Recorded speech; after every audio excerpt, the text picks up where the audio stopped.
നമസ്കാരം പ്രശംസ. ഇന്ത്യയും ഇന്റർപോളും അന്വേഷിക്കുന്ന കൊടും നമസ്കാരം. കുറ്റവാളിയാണ് ദാവൂദ് ഇബ്രാഹിം.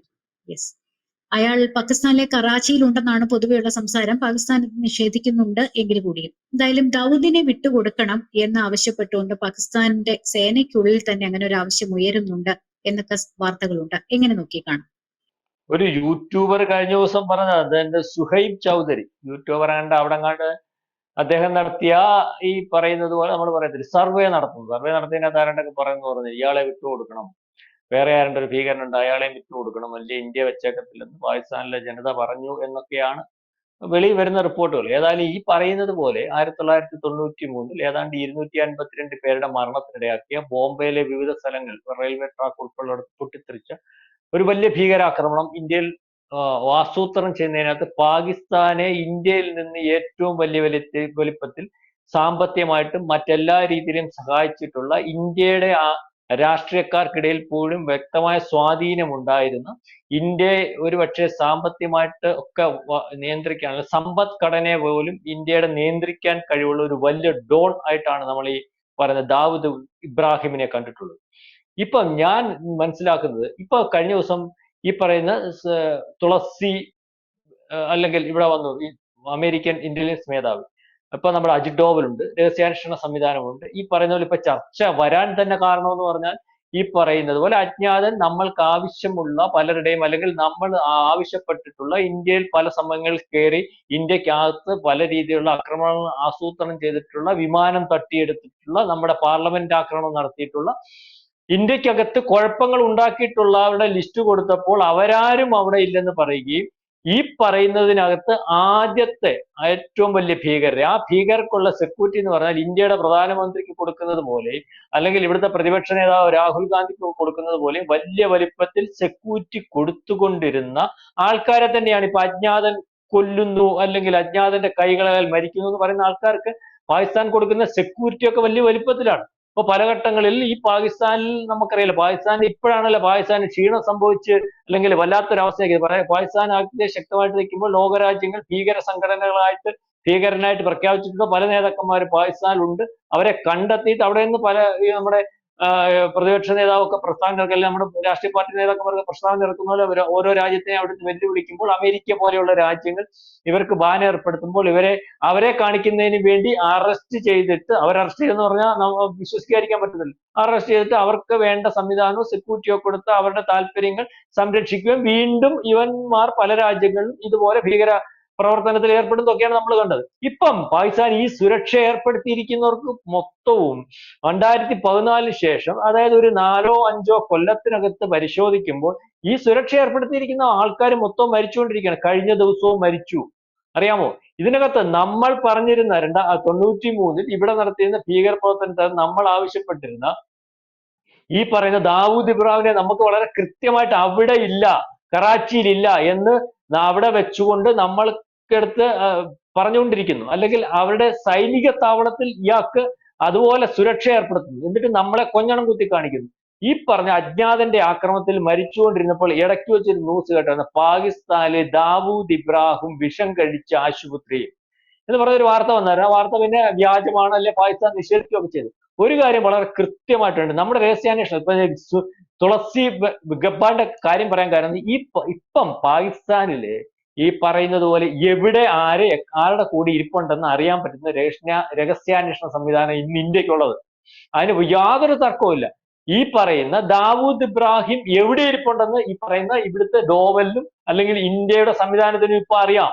അതിന്റെ അർത്ഥം ഈ ദാവൂദ് ഇബ്രാഹിം പാകിസ്ഥാനിൽ ഇല്ല, യാതൊരു തർക്കവും അക്കാര്യത്തിൽ വേണ്ട. ദാവൂദ് ഇബ്രാഹിം എന്ന് പറയുന്ന ആളിനെ പാകിസ്ഥാൻ ഗവൺമെന്റ് തന്നെ വകവരുത്തിയിട്ടുണ്ടാവും. കാരണം അജ്ഞാതടക്കം നമ്മൾ പലവട്ടം ഇവനെ ജീവനോട് ഇവിടെ കൊണ്ടുവരാൻ ശ്രമിക്കും.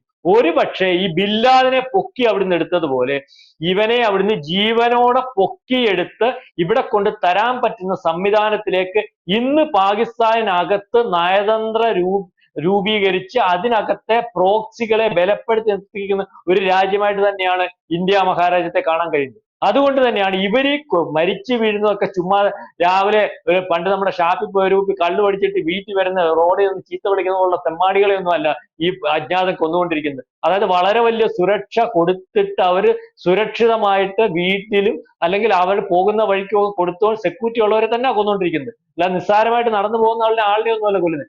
അപ്പം ഇതിനകത്ത് ഈ അജ്ഞാതന്റെ കടന്നുകയറ്റം വന്നപ്പോൾ അവരുടെ കയ്യിൽ നിന്നും ഈ പറയുന്ന ദാവൂദ് ഇബ്രാഹിം കൈവിട്ടു പോകുമെന്ന് കണ്ടപ്പോൾ പാകിസ്ഥാൻ ഇയാളെ പ്ലാസ്റ്റിക് സർജറി പലവട്ടം നടത്തിയെന്ന് പറയുന്നുണ്ട്.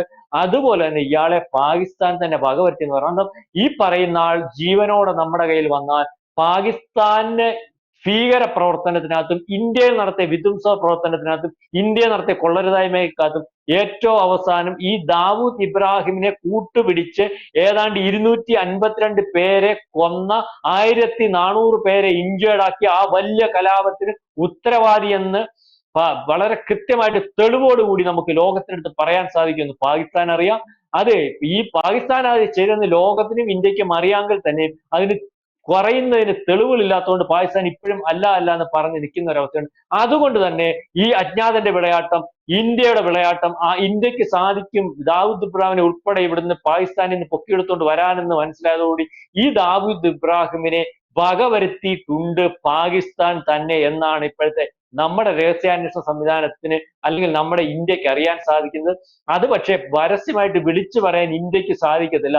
കാരണം ഇപ്പോഴും ദാവൂദ് ഇബ്രാഹിം അവിടെ തന്നെ ഉണ്ടെന്ന് പറഞ്ഞു പോകുന്ന ഒരവസ്ഥ വന്നാലേ നമുക്ക് ലോകരാജ്യങ്ങളുടെ മുമ്പിൽ പാകിസ്ഥാനെ ടെററിസ്റ്റ് ഗ്രൂപ്പിന്റെ അല്ലെങ്കിൽ രാജാവായിട്ടും അല്ലെങ്കിൽ അതിന്റെ രാജ്യമായിട്ടും ഒക്കെ അവതരിപ്പിക്കാൻ സാധിക്കത്തുള്ളൂ. ഇത് നമുക്ക് ഓർമ്മ ഈ പറയുന്നത് പോലെ 2001 ഇതുപോലെ ഒരു ആക്രമണം നമ്മുടെ അമേരിക്കയിൽ നടന്ന ഓർമ്മയുണ്ടോ? വേൾഡ് ട്രേഡ് സെന്റർ ആക്രമിച്ചത് അന്ന് ഒസാമ ബിൻ ലാദൻ അയാളെ അവിടെ പോയി ഈ പാകിസ്ഥാൻ അന്ന് അവരുടെ ഈ സൈനിക താവളത്തിന്റെ അടുത്ത് തന്നെ ഇയാളെ താമസിപ്പിച്ചിരിക്കുകയാണ്. അന്ന് ഇയാളെ പറ്റിയും പറഞ്ഞത് അവിടെ ഇല്ലെന്നാ പറഞ്ഞത്. അയാളെ വളരെ ദീർഘമായിട്ട് വളരെ കാലം കൊണ്ട് ഈ പറയുന്ന അവരുടെ രഹസ്യാന്വേഷണ സംവിധാനം അന്വേഷിച്ച് അവസാനം പിടികൂടുന്നെന്ന് പറഞ്ഞാൽ ഒരു സാറ്റലൈറ്റ് ഫോൺ, അത് ഇങ്ങോട്ടല്ല വരുന്നത്, അവിടേക്ക് യാദർച്ഛ്യമായിട്ട് ഒരു സിഗ്നൽ, സാറ്റലൈറ്റ് ഫോൺ ഒരു സിഗ്നൽ, അതായത് ഇയാൾ നേരിട്ട് സാറ്റലൈറ്റ് സംസാരിച്ചല്ല, ഇയാളുടെ ഇയാൾക്ക് 7 ഭാര്യമാരുണ്ട്, ഏതാണ്ട് ഒരു ഭാര്യയുടെ മോന്റെ അടുത്ത് അങ്ങോട്ട് സംസാരിക്കും. അവിടുന്ന് പാകിസ്ഥാൻ പട്ടാളം ആ മെസ്സേജ് ഇവിടെ കൊണ്ടുപോകും. അവിടുന്നാണ് ഇയാൾ അവിടെ ഉണ്ടെന്ന് കണ്ടുപിടിക്കുന്നത്. അപ്പൊ അതുപോലെ ഇപ്പൊ കണ്ടുപിടിക്കുന്നതിനിപ്പം ഒന്നും ഇന്ത്യക്ക് പാടുന്നില്ല. മാത്രമല്ല അത്രയുള്ള ഒരു സംവിധാനത്തിലല്ല ഇന്ന് പാകിസ്ഥാനിൽ എവിടെ ഇരുന്നാലും ആൾക്കാരെ പറക്കത്തക്കോണങ്ങളും പാകിസ്ഥാൻ നാല് വഴിക്ക് ഛിന്ന ഭിന്നമായി. കാരണം പാകിസ്ഥാനകത്ത് നടത്തുന്ന നയതന്ത്രത്തിന്റെ ബലമാണ് ഇപ്പൊ നമ്മൾ കാണുന്ന ഈ പറയുന്ന ബലൂചിസ്ഥാൻ വിമോചനവാദികളും അല്ലെങ്കിൽ ഖൈബർ പത്തുങ്ക മേഖലയിൽ അഫ്ഗാനിസ്ഥാൻ കിടന്ന് വിളയാടുന്നതും പഞ്ചാബ് പ്രവിശ്യയിൽ സിന്ധ് പ്രവിശ്യ ഫ്രീ ആക്കണമെന്ന് പറഞ്ഞ് നിൽക്കുന്നതും POK-യിൽ പാകിസ്ഥാൻ യാതൊരു രീതിയിൽ ബന്ധം ഉണ്ടാക്കാൻ പറ്റാത്ത ഒരു അവസ്ഥ ഉണ്ടാവുന്നതും ഒക്കെ. അപ്പം ആ രീതിയിൽ പാകിസ്ഥാൻ പട്ടാളത്തിനും ഗവൺമെന്റിനും ഒരു രീതിയിലും അതിനകത്തെ ആൾക്കാരുടെ സുരക്ഷ പോലും കൃത്യമായിട്ട് നടത്താൻ പറ്റാത്ത ഒരവസ്ഥയിൽ അവിടെ ഇമ്രാൻഖാൻ അല്ല, ദാവൂദ് ഇബ്രാഹിം എന്ന് പറയുന്ന ആൾ ഇല്ല, അല്ലെങ്കിൽ അയാൾ ജീവനോടെ ഇല്ല, അയാളെ കൊന്നു കളഞ്ഞിട്ടുണ്ട്. അജ്ഞാതൻ ഇപ്പൊ കൊല്ലുന്നത് അതിന്റെയൊക്കെ ബാക്കിയാണ്. ഈ പറയുന്ന ദാവൂദ് ഇബ്രാഹിമിനെ എന്നേ പാകിസ്ഥാന്റെ പട്ടാളം തന്നെ വകവരുത്തിയിട്ടുണ്ട് എന്നുള്ളതാണ് നമുക്ക് മനസ്സിലാവുന്നത്. അല്ലെങ്കിൽ അദ്ദേഹത്തിന് എണീറ്റ് നടക്കാൻ പറ്റാത്ത ഒരവസ്ഥയിലേക്ക് അദ്ദേഹത്തെ ജീവച്ഛവമായിട്ട് പട്ടാള ക്യാമ്പുകൾ ഒതുക്കിയിട്ടുണ്ട് എന്നാണ് നമുക്ക് മനസ്സിലാവുന്നത്. ഈ രീതിയിലേക്കുള്ള ഒരു വാർത്ത വളരെ രഹസ്യമായിട്ടാണെങ്കിൽ പോലും ഇന്ത്യ രഹസ്യാന്വേഷണ വിഭാഗത്തിനകത്ത് നേരത്തെ ഒരു മർമറിങ് ഇത് വന്നതാണ്. നമ്മളത് അംഗീകരിച്ചു കൊടുക്കുന്നില്ല. ഏതായാലും ഈ ദാവൂദ് ഇബ്രാഹിം സുരക്ഷിതമായിട്ട് അവിടെ പാകിസ്ഥാന്റെ കയ്യിൽ ഇരിപ്പുണ്ട് എന്ന് ആരും വിചാരിച്ചിട്ട് പോകേണ്ട ഒരു അവസ്ഥയില്ല. ഈ പറയുന്ന അറിയാൻ വയ്യാത്ത, അവർക്ക് സാധാരണക്കാരൻ അറിയത്തില്ല, സാധാരണക്കാരൻ ആരെങ്കിലും പറഞ്ഞിട്ടുണ്ടെങ്കിൽ അവന് ദാവൂദ് ഇബ്രാഹിം ആരാന്ന് അറിയത്തില്ല, അന്ന് തൊട്ടേ ദാവൂദ് ഇബ്രാഹിം പാകിസ്ഥാനിൽ ഉണ്ടോ എന്നറിയത്തില്ല. അവർക്കറിയാൻ സാധിക്കുന്നത് ഇപ്പം പാകിസ്ഥാനകത്ത് നടക്കുന്ന പ്രശ്നങ്ങൾ, ഈ അജ്ഞാതന്റെ വിഷയങ്ങൾ, അതൊക്കെ ഇന്ത്യയെ ഉപദ്രവിച്ചവരാണ്, അവരെ ഉപദ്രവിച്ചവരെ കൈകാര്യം ചെയ്യുന്നു ഇന്ത്യ എന്നുള്ള രീതിയിലാണ് അവർക്കറിയാൻ സാധിക്കും. ഇപ്പൊ പാകിസ്ഥാനകത്ത് പ്രശ്നം എന്ന് പറഞ്ഞാൽ പാകിസ്ഥാൻ പല ന്യൂസുകളും വെളിയിൽ വിടാതെയും അല്ലെങ്കിൽ ന്യൂസുകളൊക്കെ ഒതുക്കി പിടിക്കുന്ന ഒരു രീതിയിലേക്ക് പാകിസ്ഥാൻ ഉണ്ടായിരുന്നു. അവരുടെ ന്യൂസുകൾ മാത്രം അവിടെ സ്പ്രെഡ് ചെയ്യുന്നത്, അതൊക്കെ കയ്യിൽ നിന്ന് പോയി. കാരണം ഇപ്പൊ ഇന്ത്യയിൽ നടക്കുന്ന അല്ലെങ്കിൽ ഇന്ത്യ കൊടുക്കുന്ന യൂട്യൂബ് ന്യൂസുകളും മറ്റു ന്യൂസുകളും ഒക്കെ ഇവിടെ സാധാരണക്കാരന്റെ കയ്യിലേക്ക് അയച്ചപ്പോൾ അവിടുത്തെ സാധാരണക്കാരന് മനസ്സിലായി പാകിസ്ഥാൻ സുരക്ഷിതമല്ല. അതുകൊണ്ട് തന്നെയാണ് ഇന്നലെ ചൈന അവിടുന്ന് പിന്മാറിയ വിവരം അവരാരും ഔദ്യോഗികമായിട്ട് കൊടുത്തില്ല. പക്ഷേ ന്യൂസ് അവിടെ സ്പ്രെഡ് ചെയ്ത് കൊള്ള നടന്നില്ല. അപ്പോൾ അവിടുത്തെ സാധാരണക്കാരൻ വിചാരിക്കുന്ന ഈ അജ്ഞാതത്തിൽ നിന്ന് പാകിസ്ഥാൻ ഇന്ത്യക്കെതിരെ ആക്രമിച്ചതിന് മറുപടി കൊടുത്തുകൊണ്ടിരിക്കുക. ഇനിയെങ്കിലും രക്ഷപ്പെടണമെങ്കിൽ ഈ പറയുന്ന ഈ ദാവൂദ് ഇബ്രാഹിം ഏറ്റവും വലിയ കൊള്ളക്കാരനാണ്. അയാൾ ഇവിടെ ഉണ്ട്, അയാൾ തിരിച്ചു കൊടുത്താൽ ഇന്ത്യ ഒരുപക്ഷെ ക്ഷമിച്ചു പൊക്കോളൂ എന്നൊക്കെ പറഞ്ഞ് അവിടുത്തെ യൂട്യൂബർ എന്ന് ചോദിച്ചു. സാധാരണ അവരുടെ ബോധത്തിൽ സംസാരിച്ച ഈ പറയുന്ന സാധാരണക്കാരനെ അറിയത്തില്ലായിരുന്നല്ലോ ഇതുവരെ. ഈ പറയുന്ന ഇമ്രാൻഖാൻ അവിടെ ഉണ്ടായിരുന്നു ഇല്ലയോ, എന്തൊക്കെ പാകിസ്ഥാൻ ചെയ്യുന്നു ഒന്നും അറിയത്തില്ല. ഇപ്പൊ അവരറിഞ്ഞ അനുസരിച്ചുള്ള ഒരു അവസ്ഥയാണ് പറഞ്ഞത്. പക്ഷെ വളരെ കൃത്യമായിട്ട് ഒരു കാര്യം നമുക്ക് ഉറപ്പിക്കാം, ഈ പറയുന്ന ദാവൂദ് ഇബ്രാഹിം ഇന്ന് ജീവിച്ചിരിപ്പില്ല പാകിസ്ഥാനിൽ.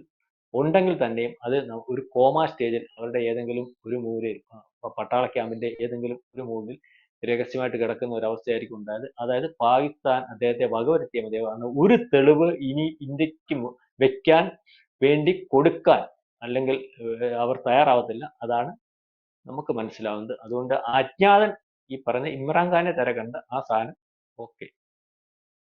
സോറി, ഇമ്രാൻഖാൻ അല്ല, ദാവൂദ് ഇബ്രാഹിമിനെ തിരക്കണ്ട, ആ സാധനം ഓക്കെ. കൂടുതൽ വാർത്തകളും വിശേഷങ്ങളും നിങ്ങളിലേക്ക് എത്താൻ ABC മലയാളം സബ്സ്ക്രൈബ് ചെയ്യുക, ബെൽബട്ടനും അമർത്തുക.